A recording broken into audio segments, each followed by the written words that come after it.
दोस्तों 23 फरवरी को हमारा कक्षा 12वीं का जीव विज्ञान बायोलॉजी का एमपी बोर्ड एग्जाम 26 का पेपर होने वाला से लगातार मैं आपको तैयारी कराते जा रहा हूं। और पहले ही दोस्तों मैंने आपको 2 अंकी वाले महत्वपूर्ण प्रश्न उत्तर कवर करा दिए हैं। हम दोस्तों देख रहे हैं 3 अंकी वाले महत्वपूर्ण प्रश्न उत्तर। ओके, ये हमारा पार्ट 2 रहने वाला है। लास्ट पार्ट 3 नंबर के महत्वपूर्ण प्रश्न लास्ट पार्ट 2 रहने वाला है। इससे पहले पार्ट 1 आ चुका है 3 नंबर में। तो क्रम से दोस्तों वीडियो देखना चाहते हैं 12th बायोलॉजी टॉपर सीरीज है, एमपी बोर्ड एग्जाम 26 के नाम से प्लेलिस्ट है। प्लेलिस्ट पर जाकर क्रम से वीडियो देखकर आपको तैयारी कर लीजिएगा। ओके, इसके साथ ही हम वस्तु रेस देख रहे हैं और इसके साथ ही मैंने आपको इंपॉर्टेंट डायग्राम बता दिया, फुल फॉर्म वाली भी वीडियो आ चुकी है। तो क्रम से वीडियो देखकर आपका है सभी टॉपिक आपको तैयार कर लेना है। तो सफलता जिस ताले में बंद रहती है वह 2 चाबियों से खुलती है, एक कठिन परिश्रम, दूसरा दृढ़ संकल्प। सबसे पहले क्वेश्चन हमारा यहाँ जाता है किशोरों में अल्कोहल तथा ड्रग्स के सेवन को रोकने के उपाय लिखिए। यानी हम लगातार देखते जा रहे हैं कि जो किशोर हैं, युवा हैं, यानी आपकी एज के ही युवा व्यक्ति कराते हैं। ओके, 17, 18, 19 साल के जो लड़के हैं, ओके, ये क्या हो रहा है, किशोरों में अल्कोहल और ड्रग्स का सेवन बढ़ता जा रहा है। ओके, तो इसके क्या उपाय, इनको कैसे हम रोका जा सकता है। इसके साथ ही क्वेश्चन आ सकता है कि सेवन के लिए क्या प्रेरित करता है, उन्हें कैसे उनका मन होता है, प्रेरित कैसे होता है, मतलब उनकी लत कैसे लगती है, फिर उन्हें लत लग जाती है, उन्हें कैसे बचा सकते हैं। ये मतलब ये टॉपिक है। तो 2 यहाँ टॉपिक है, एक तो आपको कैसे उन्हें प्रेरित हो जाते हैं, ओके, लत लग जाती है, और कैसे उन्हें हम रोक सकते हैं वो आपको बताना है। एमपी 23 में ये क्वेश्चन आपका आया था। ओके, पढ़ के रखना, आपका एमपी 26 में आ सकता है। वो बिल्कुल सिंपल क्वेश्चन, मतलब ऐसा नहीं रटना नहीं है, अपने हिसाब से आप इस क्वेश्चन को लिख सकते हैं।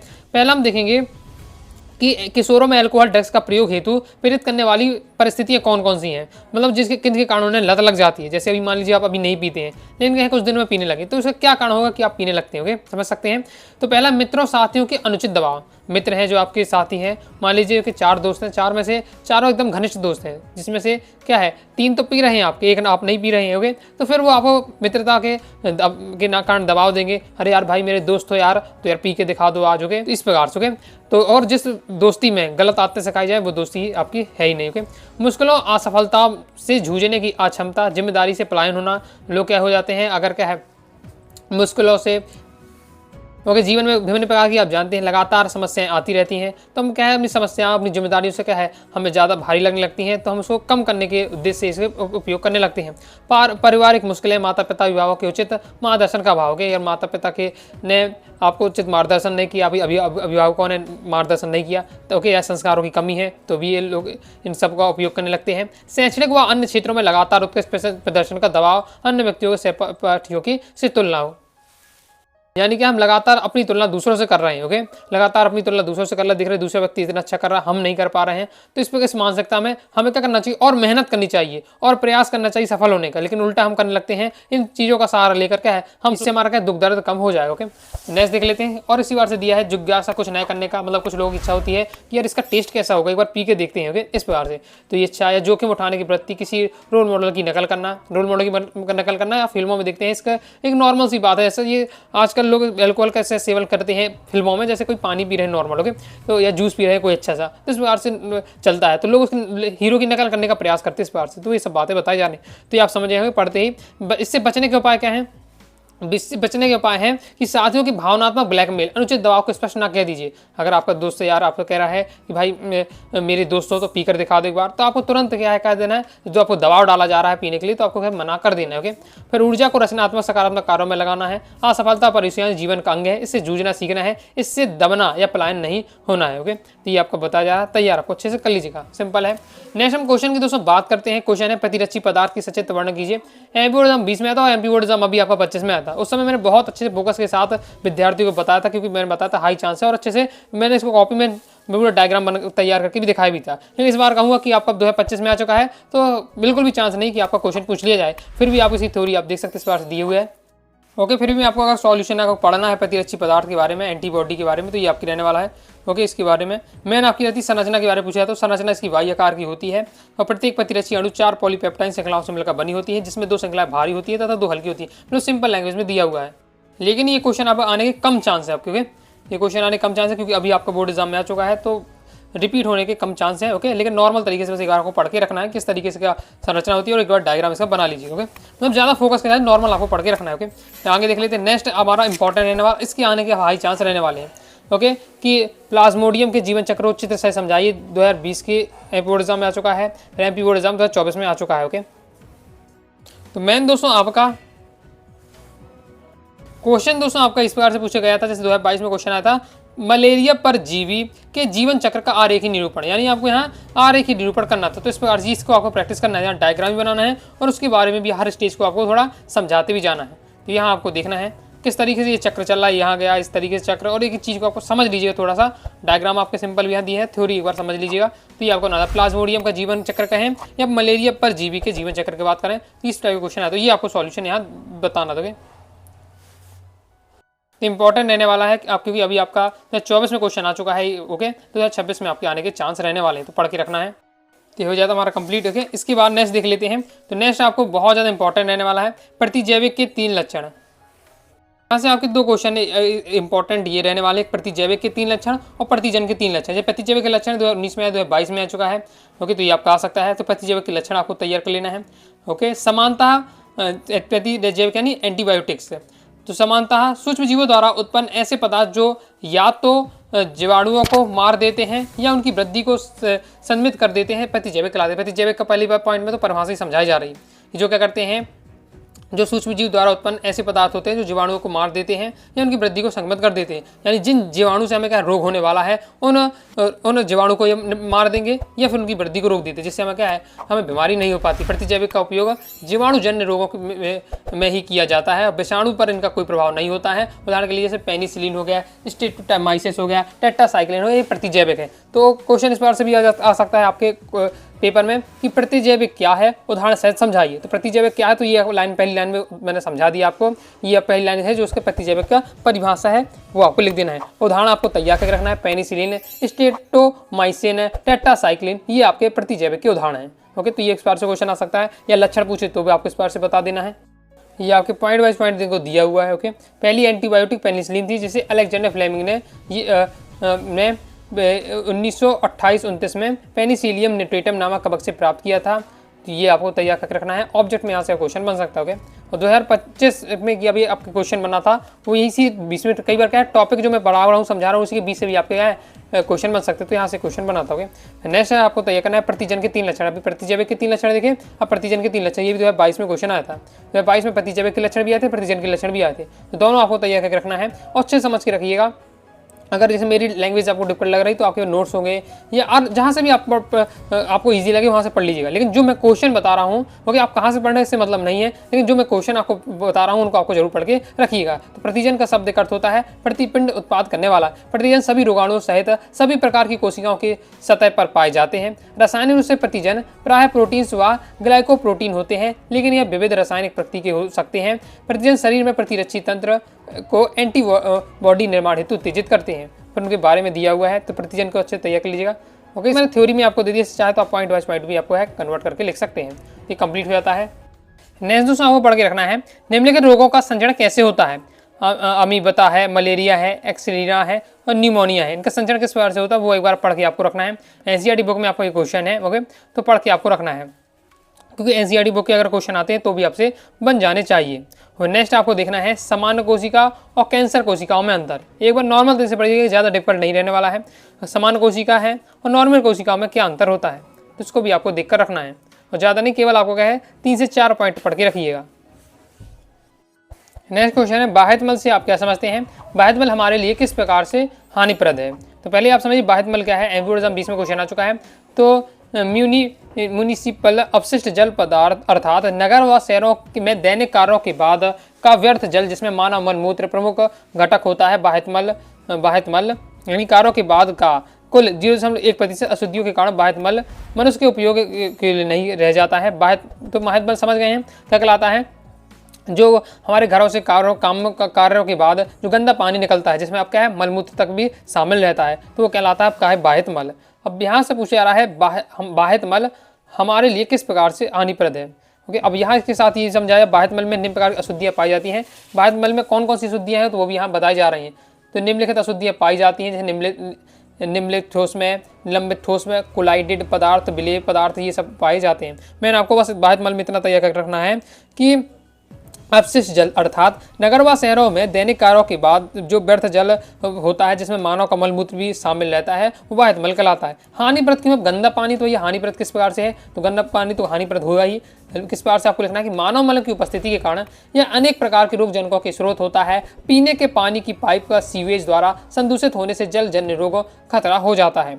अगर यानी जो आप जानते हैं घरों में हमारे क्या पीने की पानी की लाइन तक आती है, ओके, यानी घर में क्या नल आते हैं, तो अगर उसमें वो अगर कहीं से आपके अंडरग्राउंड रहती है और उसमें क्या है, अगर जो बाहर नाली के कनेक्शन में आ जाती है और वो टूट जाती है, तो उसमें क्या गंदा पानी मिलने लगेगा, ओके। तो इससे क्या होगा, और लोग उस पानी को क्या है अच्छे से पीते हैं और फिर क्या है बीमारी हो सकती है, क्योंकि उसमें क्या गंदा पानी मिल सका है। जैसे अब आपको पता होगा अभी इंदौर में घटना हुई थी जिसमें गंदे पानी पीने के कारण क्या है लोगों की मृत्यु हुई थी, ओके। तो वो यही मेन उसका कारण था, ओके। नेक्स्ट, खुला सीवेज रोग वाहकों के प्रजनन स्थल पर कार्य करता है। इसके साथ ही बिना उपचारित सीवेज के नदियों में छोड़ देने से खतरनाक जल प्रदूषण होता है। और ये गंदा पानी अगर नदियों में बिना उसका क्या है फिल्टर किए बिना डाल देते हैं नदियों में, तो जल प्रदूषण हो जाता है। और इसके साथ ही सीवेज के रूप में जल जैसे मातृ संसाधन का अपव्यय होता है। तो ये आपके बाह्यमल हमारे लिए किस प्रकार से हानिप्रद है। नेक्स्ट दोस्तों आपको तैयार करना है खाद एवं जैव उर्वरक में कोई आपको 3 अंतर बताने हैं। तो ये आपका दिए खाद और जैव उर्वरक में 3 अंतर 2019 में आया, फिर ये क्वेश्चन आपका नहीं देखने को मिला है, पढ़ के आपको रखना है। तो खाद मूल रूप से आंशिक अपघटित कार्बनिक पदार्थ है, जबकि जैव उर्वरक प्राय जीवित सूक्ष्म जीवों या उनके कुछ उत्पादों का प्रतिनिधित्व करते हैं। इनकी बड़ी मात्रा की आवश्यकता होती है। खाद में इनकी बड़ी खाद अगर आपको डालना है पूरे खेत में तो बड़ी मात्रा की आवश्यकता होगी। परिवहन आसान नहीं होता है क्योंकि ये अधिक मात्रा में होते हैं, ये बल्क में होते हैं, इसलिए इन्हें परिवहन इतना ज़्यादा आसान नहीं होता है। जैव उर्वरक है, अधिक मात्रा की आवश्यकता नहीं होती है, ओके। जैसे आपका यूरिया क्या है, आपका जैव उर्वरक है, और जो हम कंपोस्ट खाद बनाते हैं, गोबर खाद बनाते हैं, क्या खाद होती है आपकी, ओके। तो ये आप सिंपल आप जानते हैं। नेक्स्ट है जैव उर्वरक के रूप में सूक्ष्म जीव किस प्रकार कार्य करते हैं। एमपी बोर्ड एग्जाम 23 में क्वेश्चन आ चुका है, तो आपका रिपीट हो सकता है, पढ़ के आपको रखना है। जैव उर्वरक के रूप में सूक्ष्म जीव हमारे किस प्रकार से कार्य करते हैं। तो रासायनिक उर्वरक के स्थान पर जैव उर्वरक या रासायनिक कीटनाशियों के स्थान पर जैव नियंत्रण का उपयोग किया जा सकता है।